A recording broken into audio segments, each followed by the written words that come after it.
पूर्वी, हाँ सर। चौकन्ना रहना। सर यहाँ पे तो सब ठीक है।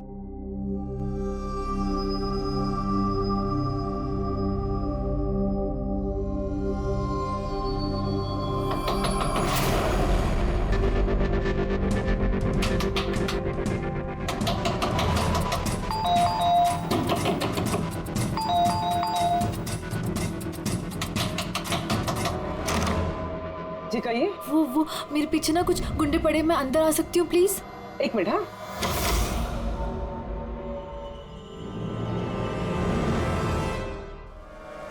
हाँ आओ जल्दी आओ। क्या क्या क्या हुआ क्या तुम्हें? अरे ये तो आदित्य है, शिप्रा की पड़ोसी। वो एक्चुअली मेरे पीछे कुछ गुंडे पड़ गए थे, मुझे समझ नहीं आ रहा था इसलिए मैं आपके घर आ गई। कोई बात नहीं। Thank you miss. अल्पा और तुम? अदिति। बैठो। अब प्लीज मुझे एक गिलास पानी देंगे प्लीज? अभी लाती हूँ।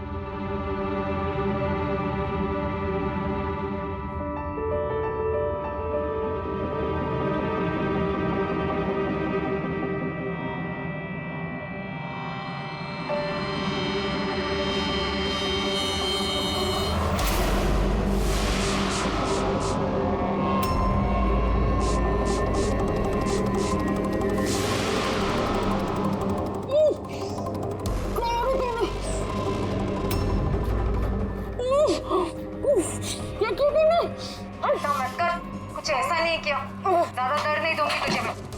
पूर्वी,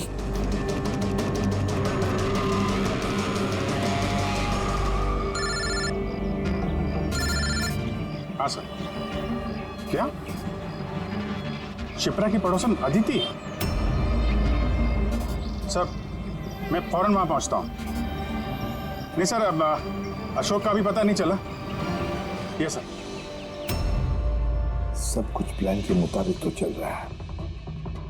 अब देखते ही आदित्य पूर्वी को कहां लेकर जा रही है। अरे ये क्या, ट्रैकर एक ही जगह पे मूवी नहीं हो रहा। कहीं ऐसा तो नहीं उन लोगों को ट्रैकर के बारे में पता चला हो, निकाल कर फेंक दिया हो। माय गॉड, अब तक पहुंचेंगे कैसे इन सब तक?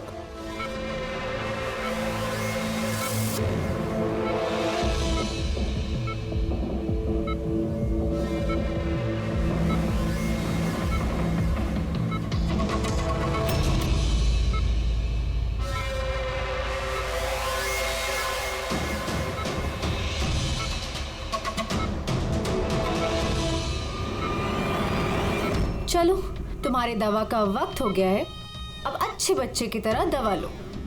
और तुम बिल्कुल भी टेंशन मत लेना, तुम्हें ज्यादा दर्द नहीं दूंगी। कौन हो तुम? छोड़ो मुझे, छोड़ो मुझे। चिंता मत करो, मैं तुम्हें दर्द नहीं दूंगी। छोड़ो मुझे।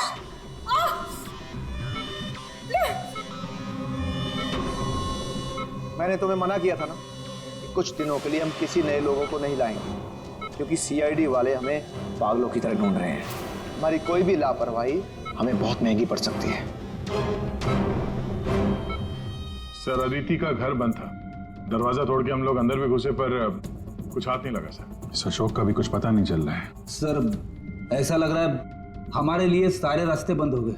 नहीं फ्रेडी, हमारे लिए कोई रास्ता बंद नहीं होता, हम सीआईडी वाले रास्ता बनाते हैं। सर वो लोग कहीं पूर्वी को केमिकल इंजेक्शन ना दे दे।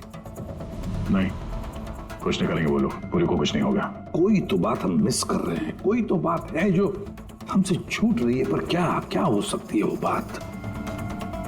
सर वो कपड़े का टुकड़ा जो हमें सुबह के हाथ में मिला था,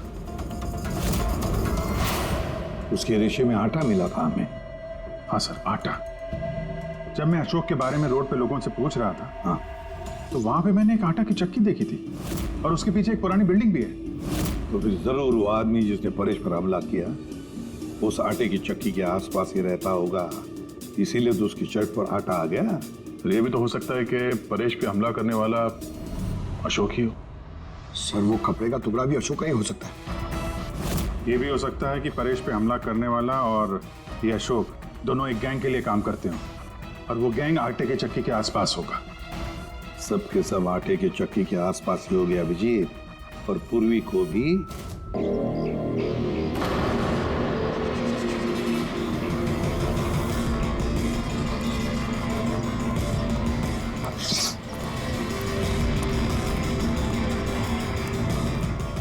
रुको, कौन हो तुम?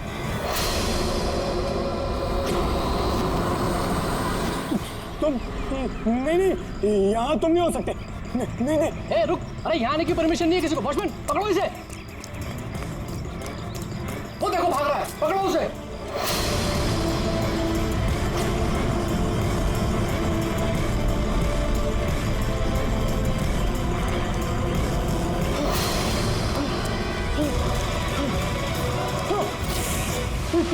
तुम यहाँ भी नहीं, तुम यहाँ नहीं हो सकते। नहीं।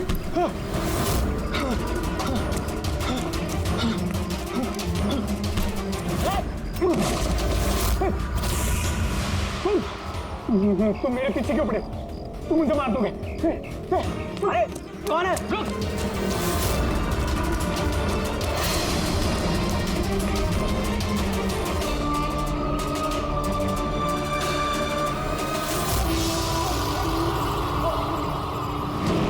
परेश, तुम कहाँ हो? मैं तुम्हारी मदद करने आया हूँ। देखो, डरो नहीं, सामने आओ। मैं तुम्हें उससे बचा लूंगा। कुछ नहीं कर पाएगा वो तुम्हारा। सामने आओ परेश।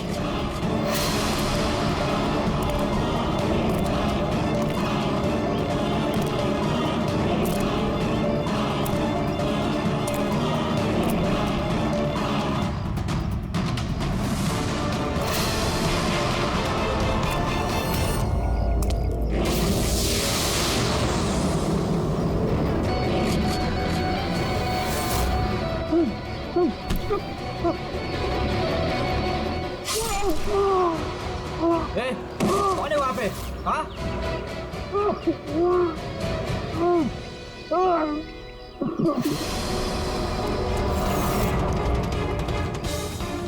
अरे क्या हुआ ये सब? अरे किसने किया? बोलो, बताओ। ठीक तो हो तुम? अरे बताओ किसने किया ये सब? इंस्पेक्टर दा।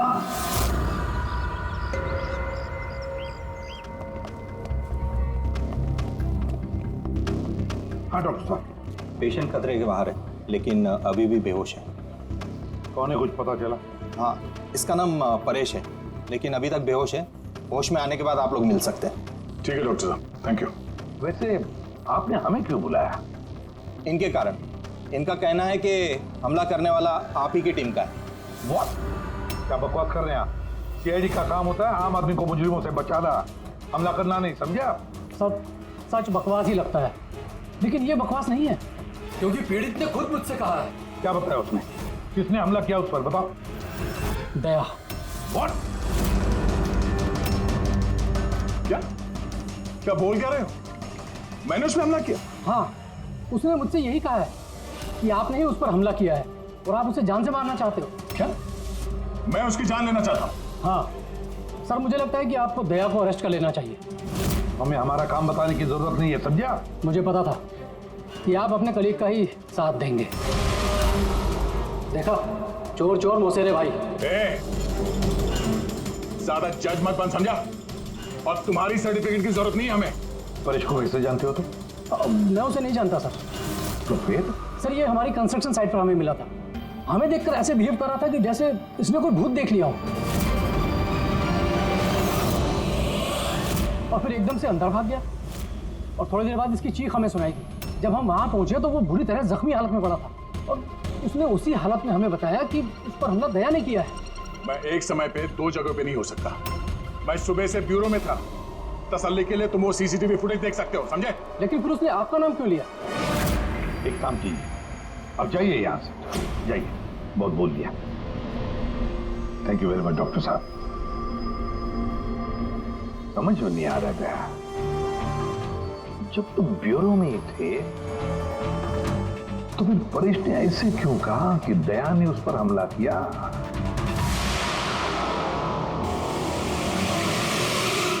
एक बात बताइए, जब आप लोगों ने यहाँ पे परेश को जख्मी हालत में देखा था तो उसके साथ में कोई था या किसी को आते जाते देखा हो? नहीं साहब, वो अकेला ही था। लेकिन सर उसने इंस्पेक्टर दया का पता है, उसने दया का नाम बोला। हम यहाँ वो जानने आए जो उसने नहीं बोला, समझे आप? और दया ऐसा नहीं कर सकता। सर आप इतने यकीन से कैसे कह सकते हैं कि दया सर ऐसा कुछ नहीं कर सकते हैं? जो आदमी अपनी जान दांव पे लगा के दूसरों की जान बचाता हो वो किसी का खून नहीं कर सकता। खुद से ज्यादा मुझे दया पे भरोसा है, समझे?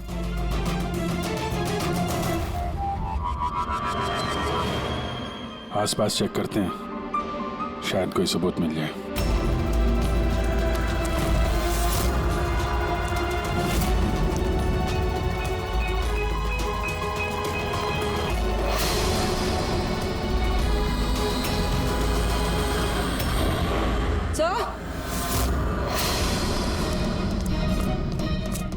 सर ये देखिए। ओह नो, है कौन ये? जिंदा है। हेलो एम्बुलेंस, भैया मालमणी के पास अंडर कंस्ट्रक्शन बिल्डिंग है, वहां पे भेजो जल्दी। तुम लोग जानते हो इसे? ये तो सुबह सर है, ये 2-3 बार पहले फ्लैट देखने आ चुके हैं। लेकिन सर इसे हुआ क्या है? शायद ऊपर से गिरा है।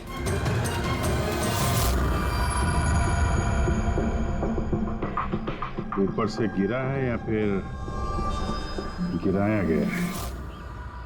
पेशेंट की कंडीशन स्टेबल है, ये बहुत जल्द होश में आ जाएगी। गुड।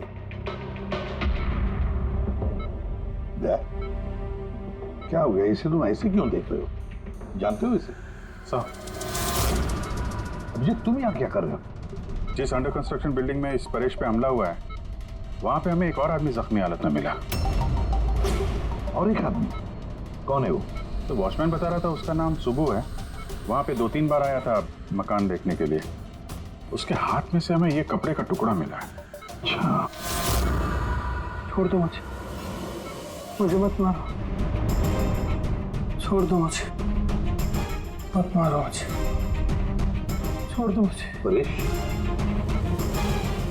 परेश, मैं इसे भी प्रद्युमन CID से, घबराओ मत, तुम्हें कोई कुछ नहीं करेगा, हम तुम्हारे साथ हैं।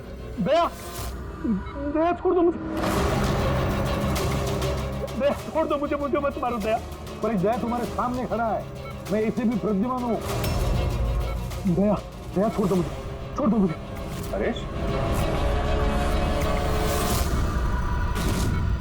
दया, दया तुम जाओ, दया तुम क्या चाहते हो मुझसे? दया छोड़ दो मुझे। परेश क्या बात कर रहे हो? दया, दया छोड़ दो मुझे, मुझे मत मारो दया। परेश, मैं दया नहीं, मैं अभिजीत हूँ। दया, दया जाओ यहाँ से, जाओ, जाओ। अरे दया इधर है।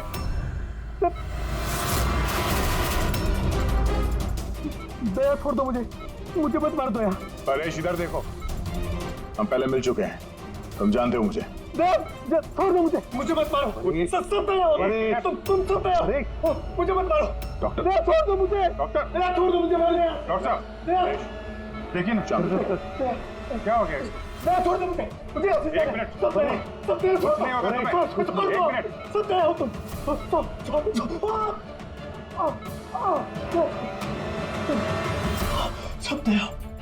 हो तुम सब दया, तुम सब दया।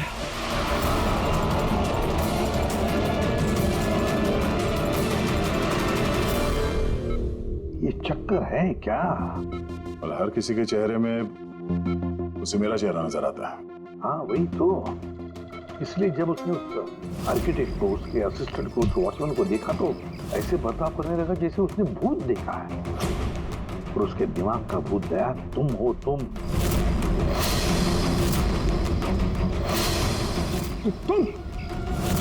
और इसीलिए उसे लगता है कि तुमने उस पर हमला किया है, क्योंकि हमलावर में भी वो तुम्हें ही देख रहा होगा।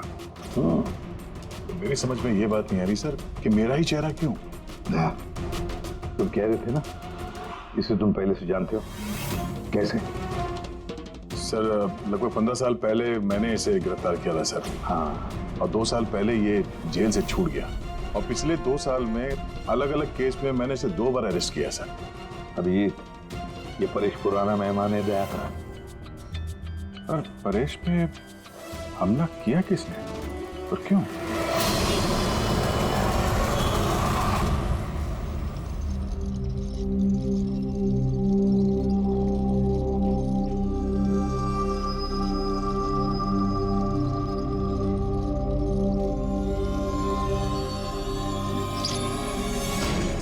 अरे मैडम जरा ध्यान से।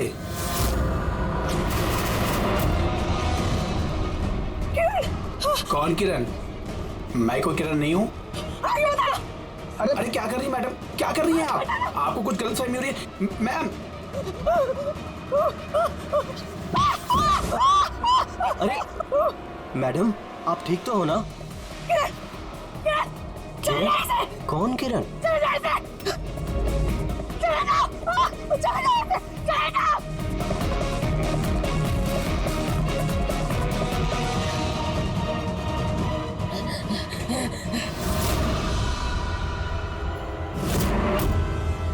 क्यों सुबह, कैसी तबीयत है तुम्हारी?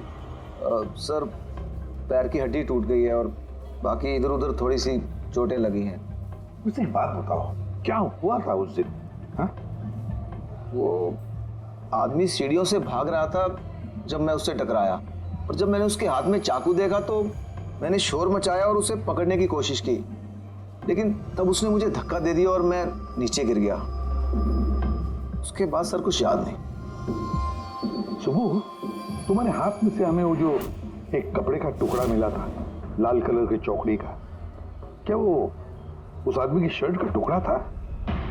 जी सर, शर्ट पहना था उसने वो, और हाथापाई के दौरान शायद वो मेरे हाथ में आ गया था। अच्छा ये बताइए, उस आदमी का चेहरा देखा था? सब कुछ इतनी जल्दी में हुआ कि कुछ याद नहीं। ठीक है, अब तुम जाओ, अगर जरूरत पड़े तो हम तुमसे फिर मिलेंगे, ठीक है? Please, thank you sir. जाओ।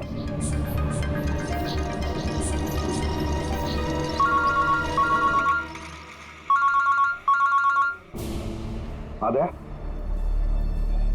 क्या? कहां पर? अच्छा ठीक है, मैं अभिजीत और पूर्वी को भेजता हूं उधर। हाँ, अभी यस। क्या हुआ सर?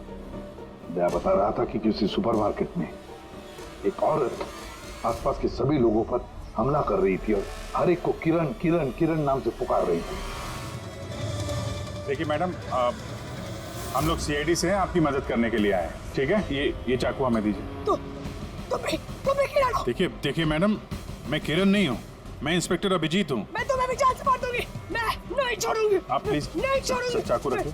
तुम भी किरण हो, मैं बोल। क्या हुआ? सॉरी। Oh no. अरे क्या हो गया? ये औरत गिर कैसे गई? क्या हुआ? हटिए, आजा। एक्सक्यूज मी, हटिए, पीछे हटिए। एक मिनट पीछे आइए। हुआ क्या है इसको? मैडम सुनिए। क्या हुआ इसे? मैडम, सर ये तो मर चुकी है। क्या? इसके शरीर में टेट्राकोटॉक्सिन या ब्यूरारे नाम का जहर इंजेक्ट किया गया था, जिसकी एक बूंद भी जानलेवा हो सकती है। मगर ये जहर तो हमारे देश में आसानी से नहीं मिलता ना? सिर्फ उसे ही मिलता है जो बड़ा रिसर्च कर रहा हो। तो भगदड़ में किसी ने वो पॉइजन इसे इंजेक्ट कर दिया। मगर एक काम करो, इस हादसे के वक्त का जो सीसीटीवी फुटेज है ना, वो अच्छी तरह से चेक करो। खूनी की तस्वीर उसी में मिलेगी सर। और सर, इस परेश का क्या? इसे हर जगह मैं ही क्यों दिखता हूँ? सालू के साहब, मुझे तो ये केमिकल की बहुत बड़ी गड़बड़ लग रही है। ठीक है रेडी बॉस, ये वाकई किसी खास केमिकल की वजह से, क्योंकि मुझे इसके और परेश के दिमाग में एक अलग किस्म का केमिकल मिला है। तुम्हारे कहने का मतलब है कि इसी केमिकल की वजह से इन दोनों का बर्ताव एक जैसा और एक ही चेहरा इन दोनों को दिखता है। हाँ बस, और मैं इस केमिकल को और डिटेल में समझने की कोशिश कर रहा हूँ। मतलब जब तक इस परेश के दिमाग पर इस केमिकल का असर रहेगा, हमें कोई जवाब नहीं मिलेंगे। और अभिजीत, ये कपड़े का टुकड़ा जो आपने हमें दिया था, इसमें से भी हमें कुछ मिला है। कमाल है तारिका जी, आज तो फोरेंसिक में एक के बाद एक सबूतों का खजाना हाथ लग गया है। क्या मिला क्या आपको? ये कॉटन का कपड़ा है और इसके रेशों में आटे के कुछ ट्रेसेस मिले। आटा? सिर्फ आटा? सिर्फ आटा। हाँ वाकई खजाना तो हाथ लगा है। आटा। सर, सर ये फोटोग्राफ है सर। ये जितने भी लोग हैं इनमें से किसी ने उन्हें पॉइजन का इंजेक्शन दिया सर। अब और एक काम करो, ये जितने सारे लोग हैं ना, इन सब की मूवमेंट ट्रैक करो शॉपिंग मॉल में।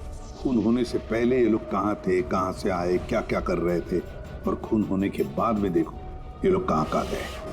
ओके?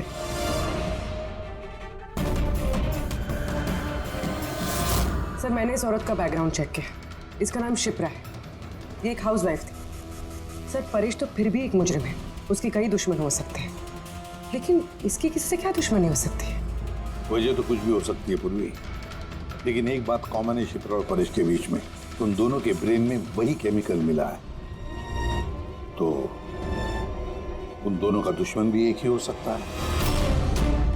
इस किरण के बारे में क्या पता चला? सर किरण शिप्रा का पति था और 2 साल पहले ही उसकी मौत हो चुकी थी।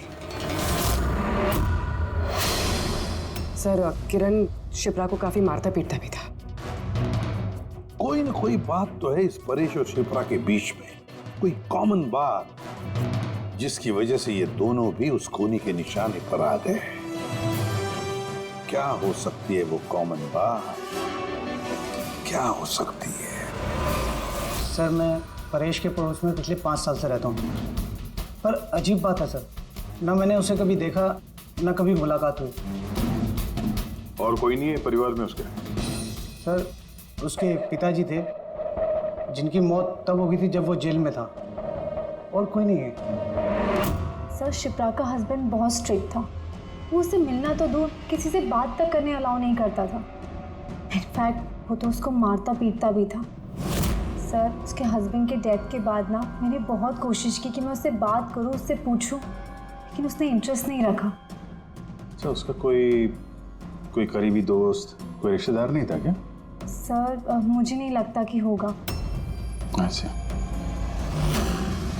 शिप्रा और परेश दोनों की जिंदगी में एक बात कॉमन, दोनों जिंदगी में अकेले थे, ना कोई दोस्त ना कोई रिश्तेदार। सर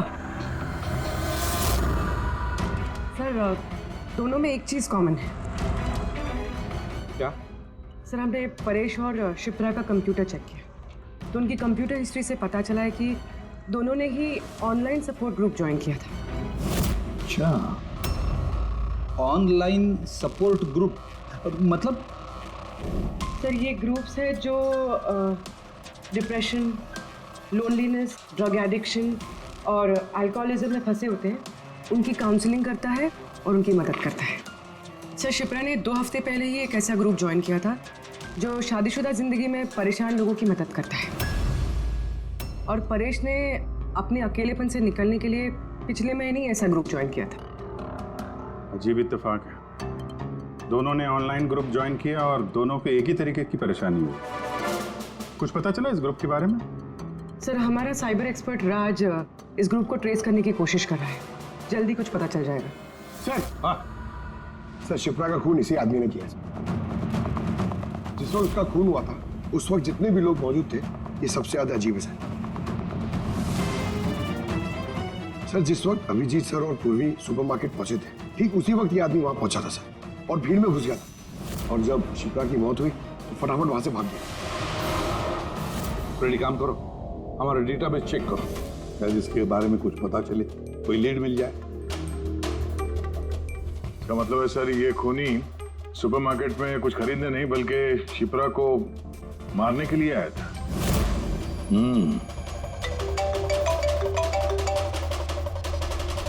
हाँ राज,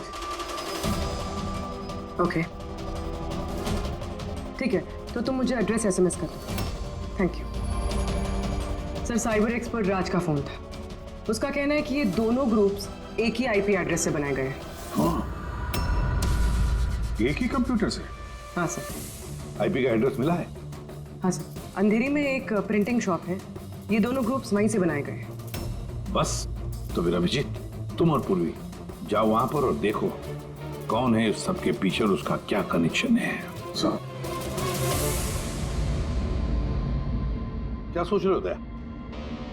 सर नहीं, पंकज ने अभी बताया कि वो खूनी शिप्रा को मारने के इरादे से ही आया था। तो फिर सर उसे पता कैसे चला कि शिप्रा वहां सुपरमार्केट में है और वो लोगों पे हमला कर रही है? वो शिप्रा को फॉलो कर रहा होगा सर। अगर फॉलो कर रहा था तो अभिजीत और पूर्वी के वहां सुपरमार्केट में पहुंचने से पहले वो मार के निकल जाता, बाद में नहीं मारता उसे। अभिजीत को सुपरमार्केट पहुंचने में 20 मिनट लगे और खूनी को भी वहां पहुंचने में 20 मिनट लगे, तो इसका मतलब है दोनों को भी खबर एक ही वक्त पहुंची थी। सर कहीं ऐसा तो नहीं कि इंफॉर्मेशन खूनी को हमसे ही गई हो? हमारे यहां से इंफॉर्मेशन? हाँ, हो सकता है। क्या कहीं ऐसा तो नहीं कि जब हम परेश को देखने गए थे हॉस्पिटल में, उस वक्त खूनी वहां पर मौजूद था और उसने मेरी बातें सुन ली हो? अरे खूनी हॉस्पिटल में कर क्या रहा था? क्या परेश खूनी के हाथों पहले तो बच गया था। हो सकता है खूनी अपना अधूरा काम पूरा करने हॉस्पिटल आया था, परेश को खत्म करना चाहता था इसलिए।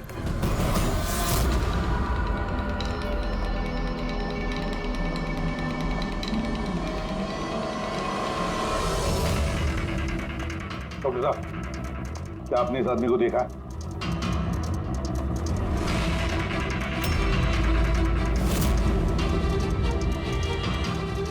भाई साहब, ये आदमी को देखिए जरा। इस हॉस्पिटल में इसको देखा है कहीं? हाँ हाँ, इसको तो मैंने देखा है। कहाँ देखा है? वहाँ वेटिंग रूम में।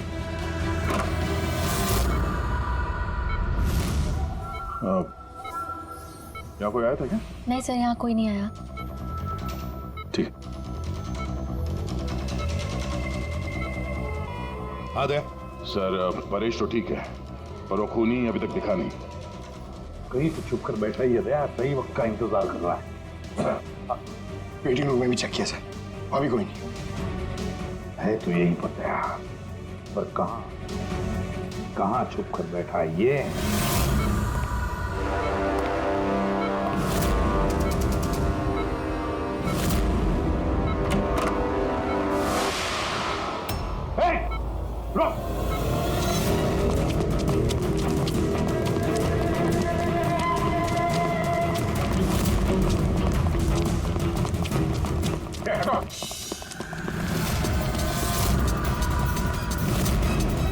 कहाँ भागोगे? रुक!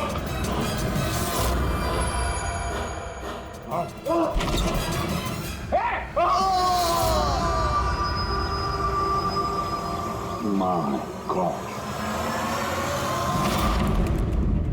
हाँ भाई, क्या मिला? सर ये दोनों साइड डिलीट किए जा चुके हैं, अब वो ऑपरेशनल नहीं है। मतलब अपराधी ने सबूत मिटा दिया? जी सर, पर सर कुछ इंटरेस्टिंग चीजें मेरे हाथ लगी है। क्या? ये देखिए सर, इसी आईपी एड्रेस से, इसी कंप्यूटर से उस तरीके के 6 और ऑनलाइन सपोर्ट ग्रुप बनाए गए हैं। तो लोगों को फंसाने के लिए ऐसे कई ग्रुप बनाए गए हैं? बिल्कुल सर। सर बाकी ग्रुप डिटेल में चेक कर लेता हूँ।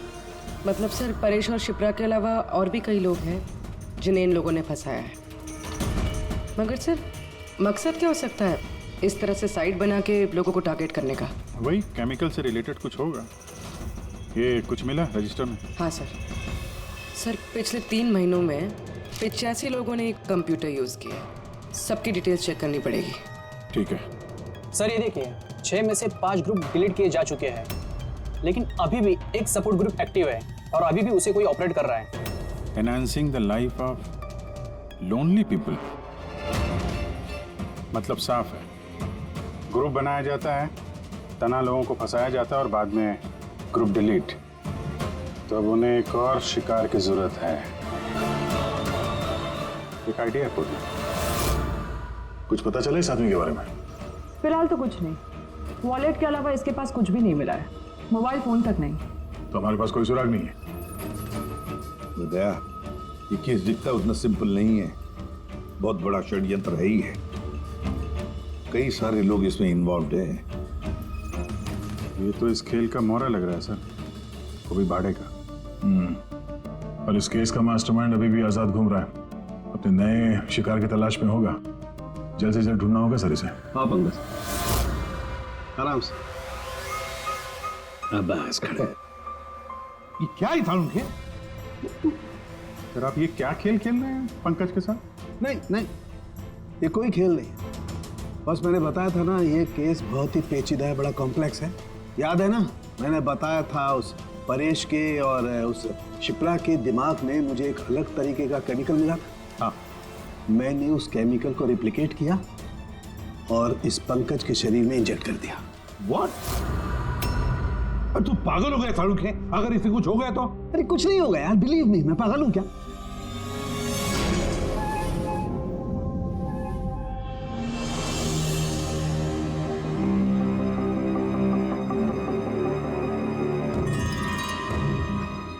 पंकज, अब आंखें खोलो, देखो तुम्हारे सामने कौन खड़ा है। तो फ्रेडी सर है। ग्रेट, ये फ्रेडी सर है ना।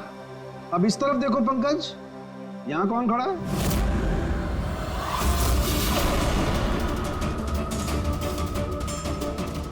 ये कैसे हो सकता है? ये इधर फ्रेडी सर, यहाँ फ्रेडी सर। मतलब शाहरुख है, ये परेश और चिप्रा के साथ यही हो रहा? बंद कर। बस बस, पट्टी लगा लो, पट्टी लगा लो बस। ये देखा बस, इसे फ्रेगोली सिंड्रोम कहते हैं। इस सिंड्रोम में इंसान को एक ही चेहरा हर चेहरे में दिखाई देता है। उस इंसान का चेहरा जिसे या तो वो सबसे ज्यादा नफरत करता है या जिससे सबसे ज्यादा डरता है। पंकज, मुझसे इतनी नफरत करता है तू? अरे सर, आपसे नफरत थोड़ी करता हूँ सर, आपसे तो मैं डरता हूँ। पंकज को मैंने इस केमिकल का बहुत थोड़ा सा डोज दिया, इसीलिए इस पर वैसा असर नहीं हुआ जैसा शिप्रा पर और परेश पर हुआ था। परेश और शिप्रा को तो इतना हैवी डोज दिया गया था कि उनके दिमाग पर गहरा असर हुआ और साइकोसिस लेवल पर पहुंच गया। इसलिए दोनों ऐसा रिएक्ट कर रहे थे जैसे सामने भूत दिख गया हो। तो इसका मतलब जैसे जैसे परेश के दिमाग से ये केमिकल का असर कम होगा, नॉर्मल हो जाएगा और हमें अपराधी तक पहुंचने का जरिया मिल जाएगा। हो सकता है, लेकिन दावा नहीं कर सकते। और हाँ, हम ये भी नहीं कह सकते कि इस केमिकल का असर कितने दिनों में खत्म होगा।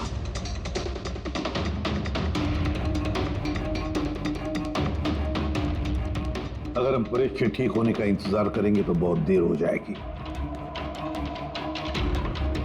हमें कोई और तरीका ढूंढना होगा, कोई और तरीका। हाँ पूर्वी। सर, मैंने वो ऑनलाइन ग्रुप पे रजिस्टर कर लिया और डिटेल्स भी एकदम परेश और शिप्रा की तरह थी। नो फ्रेंड्स, नो फैमिली, एकदम अकेले। उन लोगों को ऐसे लोगों की तलाश है। ये तुम्हारा ट्रैकर, इससे पता चलता रहेगा तुम्हारे मोमेंट के बारे में। और ये तुम्हारा कैमरा। हमारे पास सिर्फ ये वॉलेट है सर, उस आदमी की पहचान और असलियत जानने के लिए, और एक कुछ चीजें मिली है साथ में। पेट्रोल पंप का बिल, ये होटल का मैच बॉक्स, खरीदा हुआ मैच बॉक्स, तो ये नंबर किसका? ये सेल फोन लगता है किसी? सर हम इस पेट्रोल पंप पे गए थे, वहां से पता चला सर ये आदमी महीने में 2-3 बार वहां पे आता है। और सीसीटीवी फुटेज में हमने देखा कि वो अपने बाइक पे हर बार अलग अलग नंबर प्लेट लगा के आता है। हाँ, और पेमेंट कैश में करता है। और सर, ये मैच बॉक्स जिस होटल का है वहाँ पे भी हमने पूछताछ की। वो आदमी महीने में 5-6 दफ़ा खाना खाने आता है और पेमेंट भी कैश से करता है। सर, ये नंबर के बारे में आप पूछ रहे थे सर, ये बार में एक लड़की है जो काम करती है, उसका है। वो कह रही थी कि उस आदमी का नाम अशोक है और 1-2 बार उनसे बात हुई है, फिर वो गायब हो गया सर। मतलब हमारे पास इस अशोक के बारे में सिर्फ इतनी इंफॉर्मेशन है। एक काम करते हैं, ये सारी जो लोकेशंस है ना, पेट्रोल पंप, बार और ये होटल, देखते हैं कहाँ पर है। जरा मैप देखो।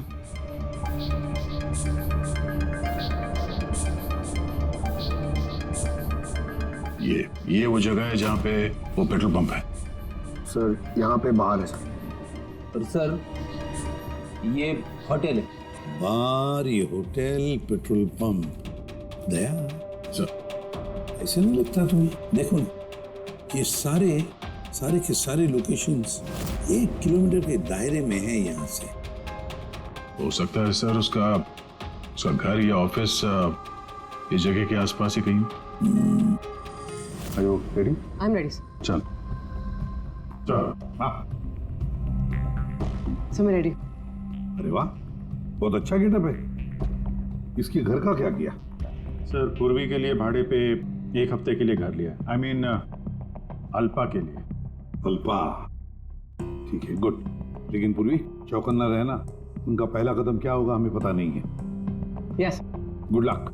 Thank you sir. अब एक काम करते हैं, इस 1 किलोमीटर के दायरे में इस अशोक का फोटोग्राफ दिखाते हैं, सबको दिखाते हैं। शायद कोई निकले जो इसको जानता हो। कोई अपने जगह से नहीं लेगा, कोई भी नहीं। पूर्वी कहाँ है? अदिति, पूर्वी कहाँ है?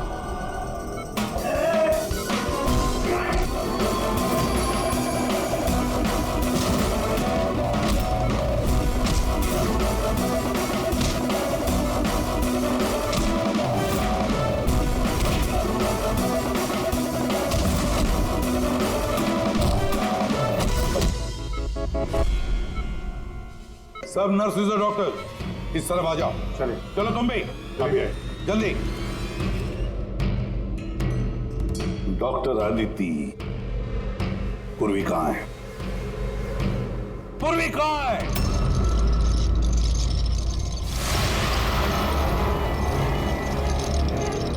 हमारी पूर्वी मेरे पास है एसीपी। शंभू, तुम? मैं, जिसे तुम लोग यहां वहां खोज रहे थे ना, वो तुम लोगों के साथ ही था। मुझे देखकर अफसोस तो हो ही रहा होगा ना। मुझे पता था सीआईडी कोई भी काम अधूरा नहीं छोड़ेगी, इसलिए मैं अपना हर कदम फूंक फूंक कर रख रहा था। लेकिन इस अदिति की बेवकूफी की वजह से सब गड़बड़ हो गया और मुझे फंसाने के लिए तुमने अपने इस ऑफिसर को मेरे पास भेज दिया। लेकिन अब ये मेरे जाल में फंस चुकी है और मुझे यही यहां से बाहर निकालेगी। तुम्हें क्या लगता है पूर्वी की आड़ लेकर तुम हमसे बच जाओगे? नहीं, लगता नहीं है, ऐसा ही होगा। अगर तुम अपने इस बहादुर ऑफिसर को जिंदा देखना चाहते हो तो मुझे यहां से जाने दो। नहीं तो मैं ये केमिकल इसके अंदर इंजेक्ट कर दूंगा और उसके बाद क्या होगा तुम लोग सब जानते हो। और ये सब तुम क्यों कर रहे हो? हाँ? अपने बेटे रवि के लिए। अपने बेटे के लिए? हाँ, मेरे बेटे को पार्किंसन नाम की बीमारी है। मैं अपने केमिकल से उस बीमारी का इलाज ढूंढ रहा हूं और मैं जिस फार्मा में काम करता हूं वो मुझे इंसानों पर उसे ट्राई करने नहीं देती। इसीलिए तुमने अपने तरीके से लोगों को फंसा के उन पे ये एक्सपेरिमेंट करना शुरू कर दिया। अगर मैं ऐसे नहीं करूंगा तो मैं सही इलाज तक नहीं पहुंच पाऊंगा। कैसे पता चलेगा मुझे कि इन केमिकल्स का इंसानों पर रिएक्शन क्या होता है? और इसीलिए तुम सपोर्ट ग्रुप में ऐसे लोगों को टारगेट करते थे जो अकेले रहते थे, ताकि अगर वो गायब भी हो जाए तो किसी को भनक ना लगे और तुम उन पर अपने एक्सपेरिमेंट्स आराम से करते रहो। हाँ? अकेलेपन से जूझ रहे परेश को मैंने अपने सपोर्ट ग्रुप के जरिए फंसाया और उस पर एक्सपेरिमेंट शुरू किया। लेकिन इन सबकी गलती की वजह से वो यहां से भाग निकला और तुम लोगों के हाथ लग गया। नहीं तो मेरा प्लान कभी फेल नहीं होता। तभी तुम उसकी जान के पीछे पड़े हुए थे। मैं तो उसे उस अंडर कंस्ट्रक्शन बिल्डिंग में ही मार डालता, लेकिन वो आर्किटेक्ट बीच में आ गया। वहां तुम भी तो जख्मी हालत में मिले थे, ये क्या चक्कर? परेश को जैसे ही मैंने चाकू मारा मुझे लोगों की आवाज आई और मैं वहां से भागना चाहा और हड़बड़ी में तुम्हारा पैर फिसल गया और तुम सीधे नीचे गिर गए। मैं तो वहां से भी भाग जाता, लेकिन मेरे टूटे हुए पैर की वजह से मैं भाग नहीं पाया। और इसीलिए तुमने विक्टिम होने का ढोंग किया ताकि तुम सेफ भी रहो और किसी को तुम पे शक भी ना हो। और तभी तुम लोगों की नजर मुझ पर पड़ी। और शिप्रा का क्या? उसे तो तुमने किडनैप नहीं किया था, वो तो सुपरमार्केट में घूम रही थी। सपोर्ट ग्रुप में से अदिति ने शिप्रा को चुना और हमने डिसाइड किया कि हम उसे किडनैप नहीं करेंगे और चुपचाप ये ड्रग देते रहेंगे। खिलाड़ी तो तुम शातिर हो और थोड़े कच्चे हो, नहीं तो हमारे लिए सबूत नहीं छोड़ते तुम। याद है ना तुम्हारा वो शर्ट, उसका एक टुकड़ा, कपड़े का टुकड़ा, उस पर जो आटा लगा था ना, बस उसी के जरिए हम तुम तक पहुंच गए।